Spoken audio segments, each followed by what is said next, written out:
What's the deal, YouTube? It's your girl, Miss Honey.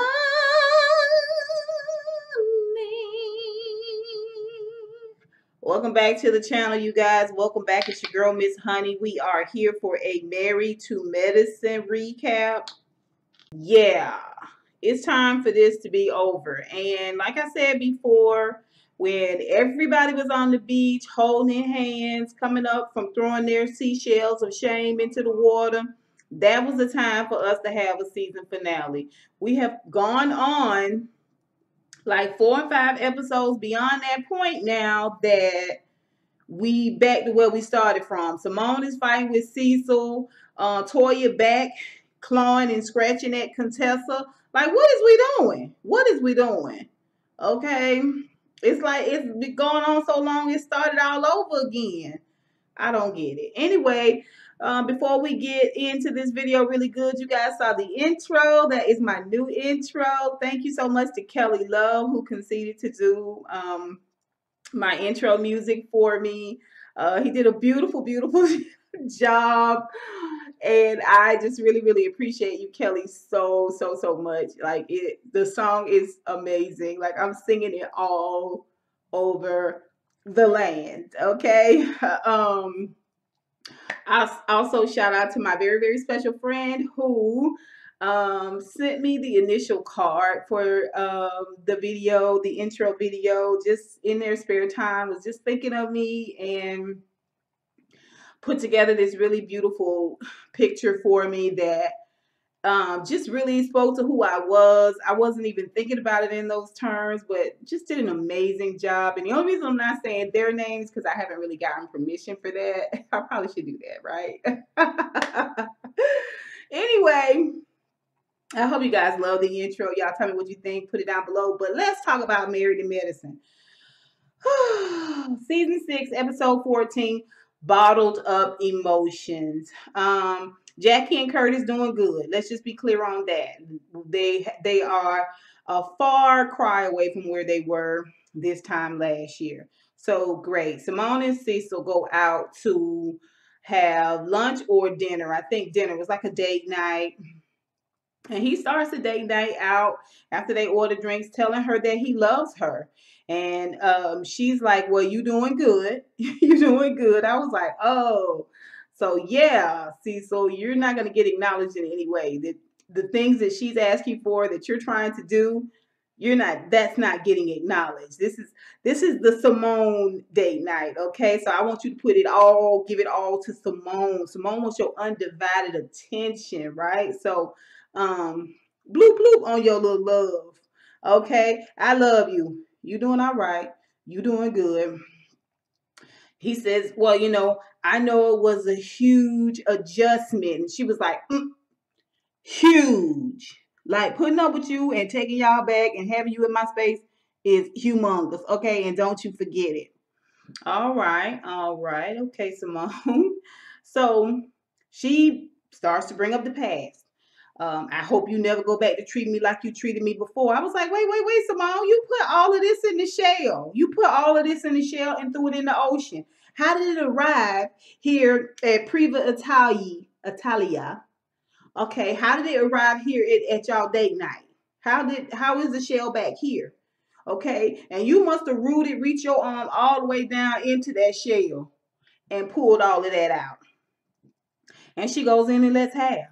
He was like, well, I think for me it was no, not good enough. You treated me bad. You made me feel like this, and you need to own it. I need to hear you say and acknowledge and own what you did to me. And until you can own it and acknowledge it and say it and do it, I don't want to hear nothing about it. He was like, yeah, well, what I was going to but if you listen to me, if I could just, she would not let him talk. She would not let him speak. She would not let him get a word in edgewise. Then start hollering about she wrote him a love letter. She can't even read the damn love letter to him because she's so pissed off. And she gets her purse and storms out. And Cecil looks like he has been cold cocked. He looks like he has been hit in the gullet. Okay? He is just like, yeah.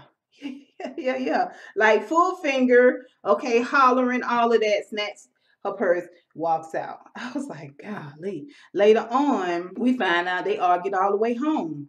Now she say they argue. I say he probably was trying to explain himself, and she was just escalating it and getting more and more outraged about it.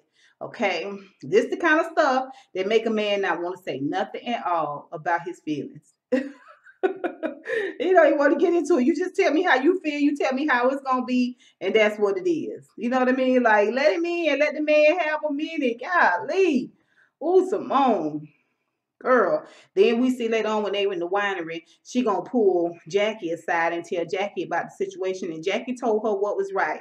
Maybe if you dial it down a notch and not try to hold his feet to the fire, like she holding grudges like none other. Like she still full on hold Cecil 100% accountable. She blames him 100%, and she wants him to apologize 100% of the time.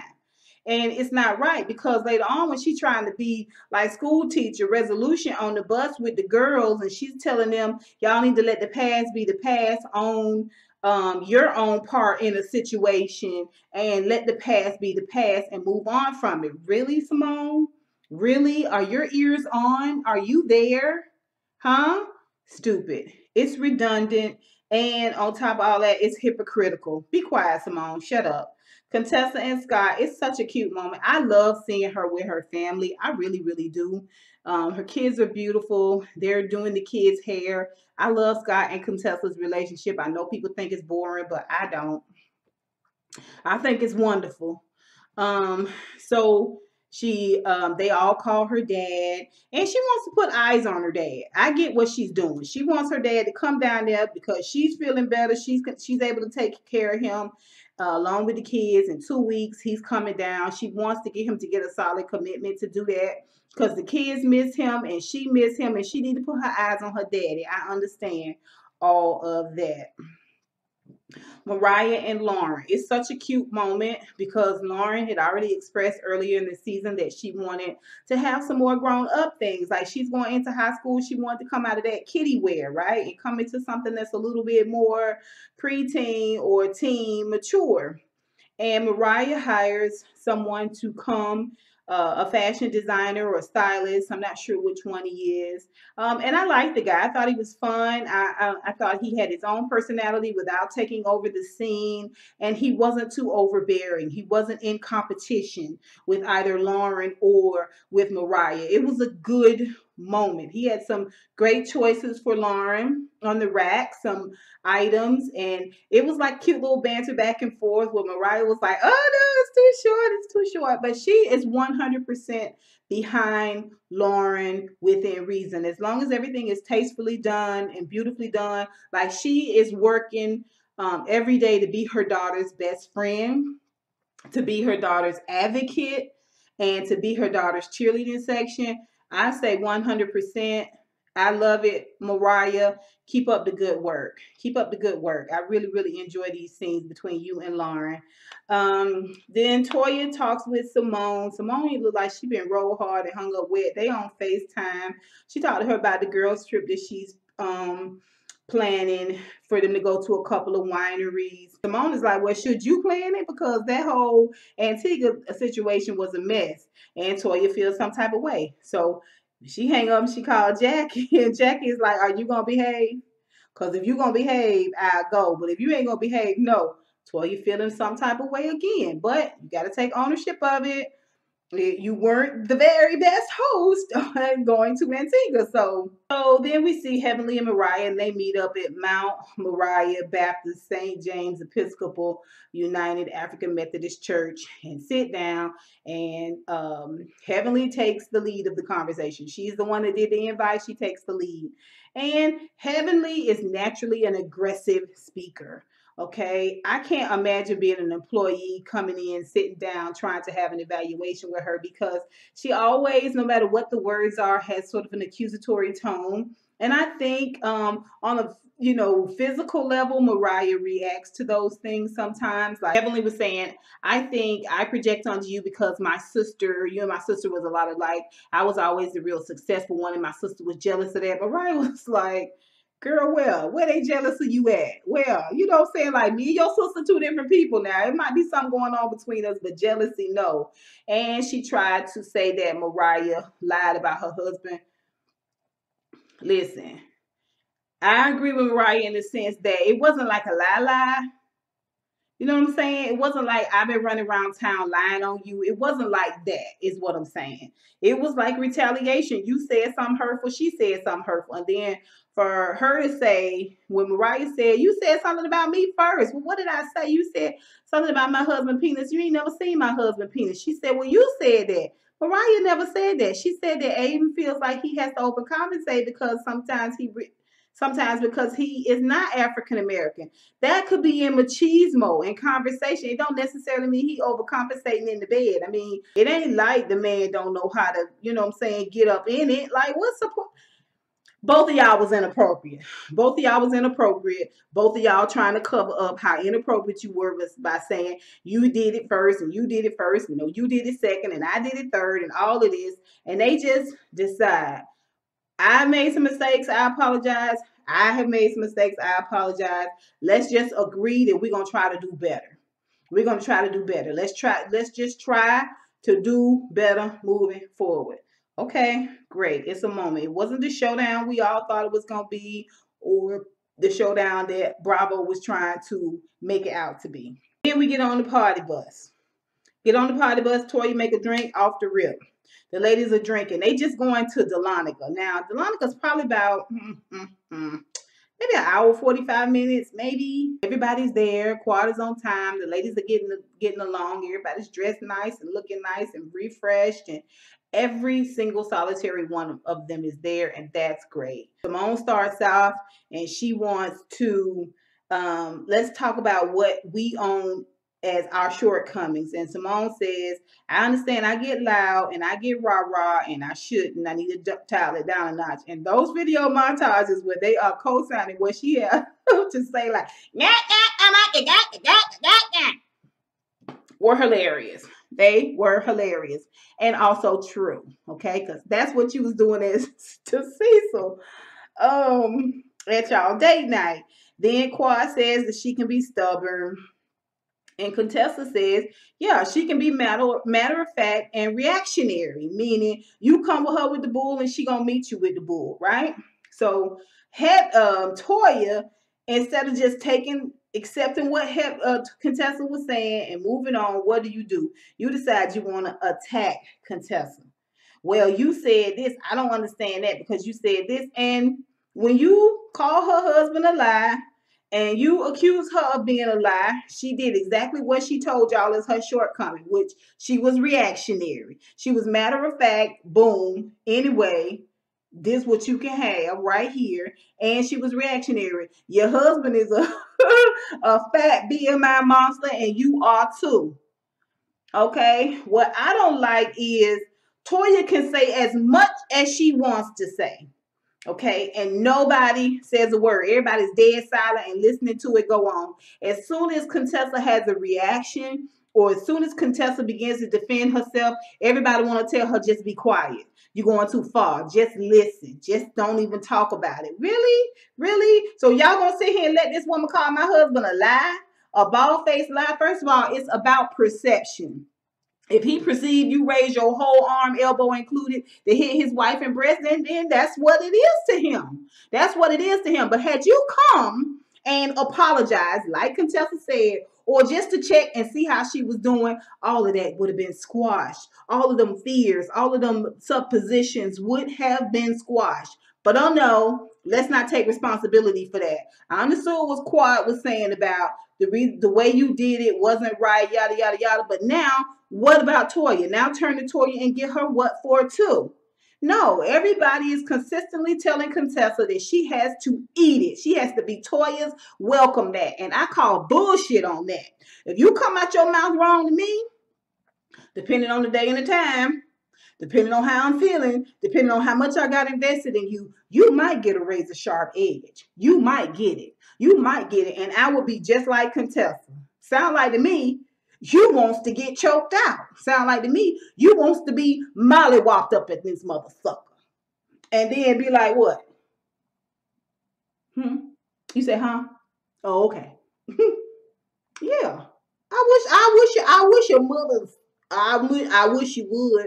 I wish you would. And she have every right to defend her husband. Just like Toya would have went down with the whole Mickey Freaky ship if somebody said something wrong about Eugene. So no, I call BS. I call BS on the whole crew. I do. It needs to be equal. If y'all got a problem with what Contessa is saying and doing it, how she is responding, y'all need to have a problem with the fact that Toya always starts it. And the fact that she don't take ownership in her own bull crap. Point blank, period. So they get to the winery. It goes back and forth where, Toya's making quips. Contessa's taking it wrong. Contessa's retaliating. The girls are reprimanding Contessa in the video confessionals. Like, you don't know how to let it go. You don't know how to be quiet about it. Just let it be. You keep bringing it up. Like, y'all ain't going to say nothing to Toya. Nothing at all. Anyway, they have dinner and leave there and go to the next place where they're tasting wines and they're sitting out. Now, Mariah has already preferenced the trip by saying that something is going on with Aydin. He's not feeling well. She has her suspicions. She's not sure. She's just going to try to make the trip, but she's ready to jet off any second, depending on what he says. Well, when they're at the second winery, she gets a phone call, and she being reserved. Like, it's a big part of her to know something is going on. In my opinion, she should never have come, but this is the last trip really filming wise for them, so I could see why she did come under those obligations, but you could tell she just wasn't all in with everything. She was thinking about Aydin when she get the call to find out that he has bacterial meningitis, which is serious, you guys. It is very, very serious. I mean, a person can go from living and fine to dead in a matter of hours. Like, it is a fast moving infection and it's in your brain. So you get the muddling around with stuff in your brain. It's like moving furniture in the house of your life. You know what I'm saying? Like, it could be real, real bad, real, real fast. All the ladies, mainly Contessa, is, they like, let's wrap it up. When she comes, I was wondering if Quad was going to be one of the main ones that ran up to hug her, but she didn't. It was Simone and it was Contessa. Quad was saying nice things on the bus on the way back. Like, he's gonna be fine. He's gonna be fine, because you could just see in her face worry. You could see around her eyes that she had been crying. Like, she was worried. And it was nice of the ladies to wrap it up. Like, it wasn't the trip that they wanted it to be. It wasn't the kumbaya that they wanted to be, mainly because people were still bringing in some of the things that they had already put in the shell. Contessa and Toya supposedly had made up in Antigua, and to bring it there in such a vicious way, in my opinion, Toya, I don't like it. I didn't like it. I didn't think it was right, and I don't think it's right that the ladies are telling Contessa that she shouldn't have any feeling or any response to how Toya talks to her and treats her. But y'all tell me what you think. Y'all put it down below. Let me know. This episode was on. Next week is going to be the season finale, and I'm so glad about that, because this Friday thing has got me whipped. Like, I don't do videos on Friday. Friday is like decompress day. So I'm ready for it to all be over. Although I've enjoyed Married to Medicine this season. Y'all tell me what y'all think about this episode. Let's start talking about this season finale, what we hope for during the reunion. And until next time, honeybees. Mwah, mwah, mwah. Ah, holla.